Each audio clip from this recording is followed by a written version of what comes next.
Those in favor of the draft resolution contained in document S/2025/583, please raise their hand.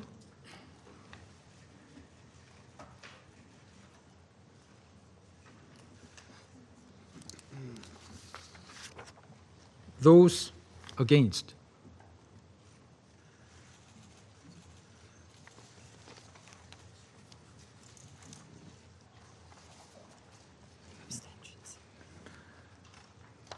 There's no abstentions. The result of the voting is as follows: 14 votes in favor, 1 votes against, 0 abstentions.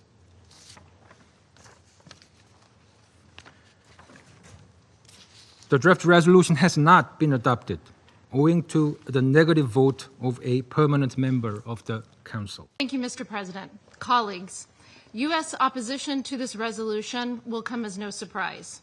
It fails to condemn Hamas or recognize Israel's right to defend itself, and it wrongly legitimizes the false narratives benefiting Hamas, which have sadly found currency in this Council.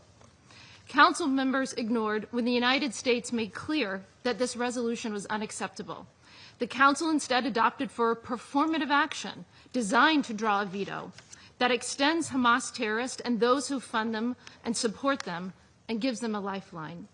Let's recall that Hamas started this brutal conflict on October 7th, 2023, when it perpetrated the worst massacre and kidnapping of Jews since the Holocaust. To the approval of its supporters who took to the streets on October 8th to praise what Hamas had done, Hamas promises to repeat October 7th. Despite everything, Hamas has no regrets. The lives of Gaza's civilians in harm's way are mere tools in the project to destroy Israel. Hamas continues to hold 48 hostages. Those who remain alive are captive in a living hell. It has done so for 713 days. We have seen the chilling videos and images of how Hamas has starved the hostages. In this Council, we have heard heart-rending testimony from freed hostages, how Hamas brutalized and sexually assaulted them during their captivity. Hamas is responsible for starting and continuing this war. Israel has accepted proposed terms that would end the war, but Hamas continues to reject them. This war could end today if Hamas freed the hostages and laid down its arms. This resolution has other serious defects beyond just failing to condemn Hamas. First, the United States has stressed since this conflict began that Israel has the right to defend itself. This resolution seeks an immediate, unconditional, and permanent ceasefire that would leave Hamas in a position to carry out future October 7th attacks, as it has threatened to do so many times. This resolution draws a dangerous false equivalence between Israel and Hamas. There can be no equating the two, full stop. The hostages in this resolution are a mere afterthought. The United States will never accept this. President Trump will never accept this. He has made clear all 48 hostages must be released now. This resolution also refuses to acknowledge and seeks to return to a failed system that has allowed Hamas to enrich and strengthen itself at the expense of civilians in need. This resolution wrongly references the IPC report with its flawed methodology, changed standards, and clear bias. Gaza has humanitarian needs because of Hamas, and because the international community turned a blind eye to the true use of the billions in aid that it provided.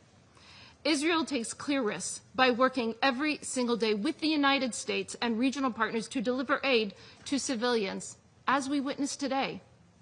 As Ambassador Huckabee said, initial reports show a terrorist arrived at Albany Crossing, driving an aid truck intended for Gaza, and murdered 2 Israeli soldiers. This heinous act betrays the trust in humanitarian efforts. We offer our condolences to the bereaved IDF families. This resolution fails to recognize the reality on the ground that there has been a meaningful increase in the flow of humanitarian aid. However, the UN's own data shows that approximately 85% of UN aid sent to Gaza since May 19th has been intercepted. We must ensure that this aid reaches the civilians who need it rather than sustaining the Hamas terrorists. The Gaza Humanitarian Foundation, the GHF, supports that goal, delivering over 167 million meals to date to those in need rather than to Hamas. GHF works well, and it is untainted by the extreme failure of other organizations at the UN. The UN and the Council members should support the GHF and other mechanisms, including airdrops by Jordan, the UAE, and international partners facilitating deliveries of food and other supplies into Gaza. These mechanisms have delivered humanitarian assistance and other goods to those in need and denied Hamas the supply on which they have come to rely.